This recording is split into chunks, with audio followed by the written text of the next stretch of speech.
j'espère que vous allez bien. Et oui, cet événement, il fallait le marquer.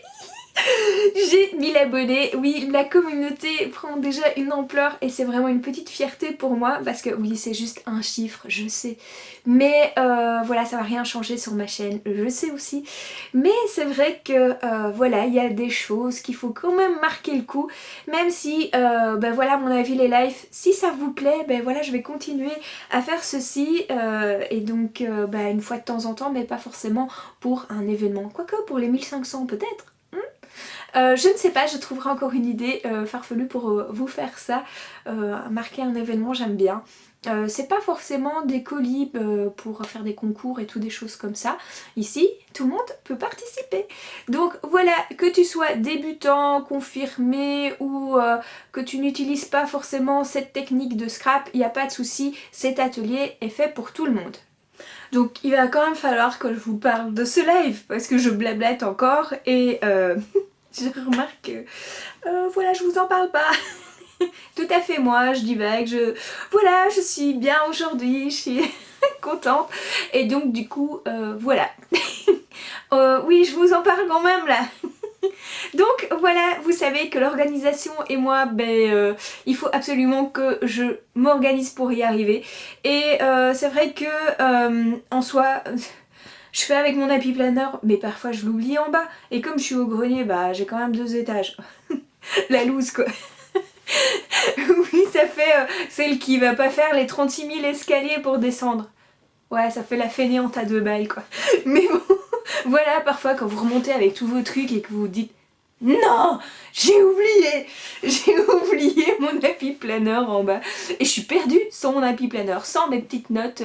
Voilà, parfois vous savez un événement qu'il va y avoir et vous dites mais où j'en suis, comment je vais arriver jusqu'à la date butoir, donc je décortique, je fais préparer mon matériel, faire telle étape dans mon tuto et tout ça et du coup voilà, c'est un petit peu embêtant quand je ne l'ai pas avec parce que je me dis je sais ce que je dois faire mais dans quel ordre ou dans des choses comme ça et donc j'ai décidé de faire un tableau mensuel, donc parfois vous pouvez faire aussi à la semaine, donc le semainier, mais personnellement, parfois pour certaines choses, une semaine, et que vous dites ah on est lundi, et samedi j'ai quelque chose à faire, genre par exemple un atelier. Et donc parfois vous dites bah c'est un peu tard pour commencer vraiment de A à Z. Bon bien sûr pour mes ateliers il y a les visuels donc les choses sont déjà en route. Bon c'était un exemple comme ça. Et ben voilà ça peut être pour vous les échanges, ça peut être un objectif que vous êtes mis en disant c'est un peu comme les résolutions en fait. Les résolutions on dit tout au début de l'année je vais faire ci, je vais faire ça.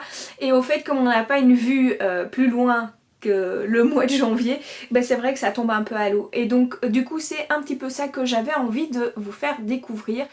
Donc pour le matériel, il est en barre d'infos. Donc je vais peut-être parfois un petit peu m'éparpiller dans les explications, mais comme ça on est sûr, vous avez quand même en barre d'infos tout ce qu'il faut. Donc en premier, oui, je me connais, désolée. En premier, il faut un cadre. Donc ça va être un petit, un grand. Suivant vos besoins et vos envies, ça peut être sympa d'avoir un petit semainier par exemple, juste sur un petit pied. Vous savez les petits cadres comme ça qui a juste un petit pied. Mais ça c'est sympa aussi pour faire ce semainier là. Maintenant si vous voulez comme moi faire plutôt une vue mensuelle et même deux, parce que moi j'aime bien me voir sur 2 mois parce que quand vous arrivez à la fin de janvier par exemple, il y a déjà des trucs en projet qui se font en février, donc voilà, passer d'un mois à l'autre je trouvais ça sympa. Maintenant si, encore une idée, c'est que si vous n'avez pas un grand cadre, n'allez pas l'acheter parce que il faut voir un petit peu la place sur vos murs aussi, et donc vous pouvez prendre simplement pour une vue mensuelle d'un côté, si vous achetez une autre vitre, et que vous mettez une petite cordelette ou une chaîne ou un truc comme ça, hop, vous pouvez le retourner de l'autre côté et avec la vitre ça fera une transparence qui est assez sympa que je trouvais sur Pinterest assez bien comme idée et assez jolie. En plus moi mes murs sont blancs donc ça ne changera rien. Moi je garde toujours aussi à l'intérieur quand vous achetez votre ou même quand vous en avez un, vous avez toujours un petit poster pour mettez votre une petite pub, mettez votre photo là. Et donc ça je le garde aussi et comme ça ici il va être en fond. Donc je ne devrais pas encore prévoir un papier de fond parce qu'il va rester blanc parce que comme on va en créer une autre page, ça va être avec des couleurs et du coup ça va bien ressortir. Donc voilà, vous devez avoir un deuxième papier, le papier de dessin que je vous conseille. Le papier de dessin pour les ancrages. Donc cet atelier il est prévu aussi si vous voulez faire avec du papier imprimé. Si vous voulez faire une autre technique d'ancrage comme l'aquarelle ou le mix média ou des choses comme ça, c'est vraiment prévu. Maintenant moi je vais faire avec mes ancrages habituels, c'est ma personnalité surtout dans mon scrap. Donc voilà, je vais vous montrer vraiment. Vous pourrez découvrir et comme ça m'accompagner en même temps, me poser plein de questions. Ça voilà, je divague encore un petit peu. Juste la liste de matériel s'il vous plaît. S'il vous plaît, je me concentre. Et donc il vous faut des encres. Alors les encres, ben oui, chacun a ses encres. Moi j'ai les Distress. C'est pas pour ça que vous devez aller dévaliser cette semaine-ci un endroit que vous avez acheté votre matériel. C'est juste que les encres DI, il y a un peu dans toutes les marques possibles. Et donc ce sont des encres à base d'eau et qui ont un rendu transparent. Alors je dis ça parce que on va essayer de rester soft dans l'ancrage parce que si vous faites trop de différences dans les couleurs, ben c'est vrai que quand vous allez écrire pour votre organisation ça va pas se voir. Donc je dirais qu'on va rester dans le monochrome ou la même gamme de couleurs. Donc rester dans le rose et donc du clair, du vif ou voilà, mais pas du foncé. Comme ça on peut quand même écrire après par la suite. Bon maintenant c'est vrai qu'en y repensant, si vous utilisez que du foncé, c'est vrai que ça peut être sympa le stiff un peu avec un effet créé blanc. Ouais, ça peut être sympa aussi. Donc voilà, à vous de réfléchir ce que vous avez chez vous et ce que vous avez envie. Et aussi, ce qu'il vous faut, ben, l'applicateur. Bon, je vais vous faire prochainement une vidéo sur tous les applicateurs que j'ai. Mais cette fois-ci, franchement, je vais utiliser l'applicateur que je préfère. Et c'est celui-là que j'ai le plus bossé avec et que j'ai vraiment un meilleur rendu. Et c'est l'applicateur en bois avec le petit scratch et mousse en dessous. Maintenant je ne vous dis pas de prendre le même que le mien, c'est plutôt de prendre celui que vous êtes le plus à l'aise. Maintenant on va quand même en créer quelque chose de grand. Donc prévoyez ça, pas juste le petit doigt là que vous devez ancrer partout. Ça va vous faire beaucoup de traces et en même temps qu'est-ce que vous allez avoir mal avec votre doigt et vous êtes encore là demain. Donc voilà, il faut penser à ce qu'on va quand même ancrer une grande surface. Après, qu'est-ce qu'il vous faut aussi? Peut-être reparler un petit peu des encres. Donc les DI, ben moi j'ai Distress Ink. Maintenant si vous voulez prendre les Distress Oxide, il n'y a pas de souci. Vous savez faire des dégradés avec aussi, même si elles ont un rendu opaque.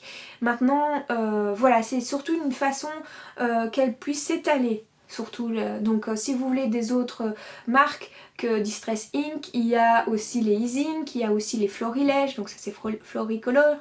Voilà, vous avez vraiment toute une gamme Momento et tout le bazar. Donc prenez le matériel que vous avez chez vous et que vous êtes à l'aise avec. Maintenant vous pouvez aller quand même racheter des distressing, c'est pas ça que je veux dire. Mais cet atelier est prévu vraiment pour tout le matériel que vous avez. Chacun est différent, chacun a envie d'utiliser le matériel qu'il utilise depuis tout le temps. Voilà, donc il n'y a pas forcément besoin d'acheter quelque chose, peut-être le cadre, mais à part ça, voilà. Maintenant l'applicateur, si vous avez le petit doigt, comme je vous ai dit, il faut peut-être un peu investir là-dedans quand même. Si vous voulez faire cet atelier. Maintenant voilà, il faut investir peut-être dans le papier que vous voulez imprimer. Voilà, ça c'est à vous de gérer un petit peu. Après, il faut quelque chose de collant. Donc soit la colle, moi j'utilise la Prit, les trucs en bâton là. Et ou sinon vous pouvez, peut-être par facilité, je prendrais du double face. Parce que de toute façon, il ne faut pas quelque chose qui colle énormément, c'est juste pour le placer et après il va être pris en sandwich dans ce cadre. Donc je pense pas qu'il y ait trop de soucis là-dessus. Pour une petite décoration, pour mettre le numéro, il faut une perforatrice assez petite. Donc prenez pas la grosse fleur parce que ça ne sert à rien. Prenez des choses plus petites, les genres de choses qu'on n'utilise plus beaucoup.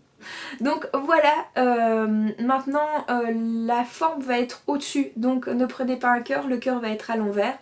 Moi je prends peut-être un carré ou ou peut-être un rond. Maintenant si vous n'avez pas, ne vous en faites pas, on va remplacer ça juste en coupant le coin de la découpe. Donc j'essaie de pas trop vous en dire quand même. Donc voilà, il va quand même avoir comme une espèce de tableau qu'on va former. Donc voilà, c'est pour ça que je dis ça. Maintenant ça peut être aussi un dice, hein, voilà. Perfo, dice, oui c'est vrai que ça j'avais pas pensé le dice. Donc vous saurez le mettre dans votre big shot, même dans les petits. Moi j'ai la toga, la décoratrice, ça va aller aussi si vous voulez faire une petite découpe, il faut encore avoir un petit dice. Mais bon voilà, faites en fonction de votre matériel, j'arrête pas de vous le dire, mais c'est vraiment ça. Parce que cet atelier est prévu pour tout, pour tous les niveaux. Voilà, il faut pas vous en faire avec ça.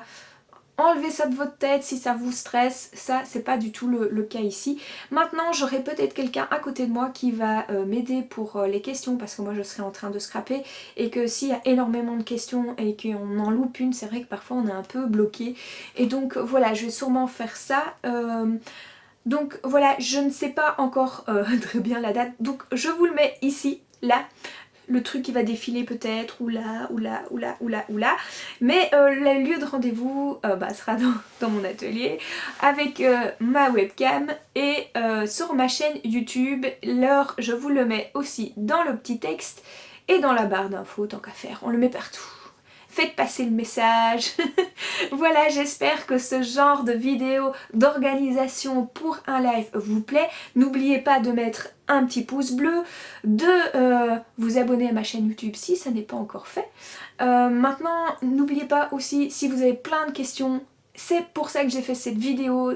Dites en dessous dans la barre, dans les commentaires, voilà, si déjà je peux vous rendre service avant de commencer et pas devoir gérer ça au début du live. C'est vrai que je vais faire un live de 2 heures et je vais essayer vraiment de ne pas dépasser ça parce que tout simplement c'est vrai que l'attention, et j'ai remarqué ça, après 2 heures c'est difficile et du coup on rame un petit peu et c'est pour ça que je scrape très longtemps et très lentement parce que parfois quand je dépasse les 2 heures, du coup ce que j'ai fait en 2 heures, je vais le faire en 4 heures si je continue quoi.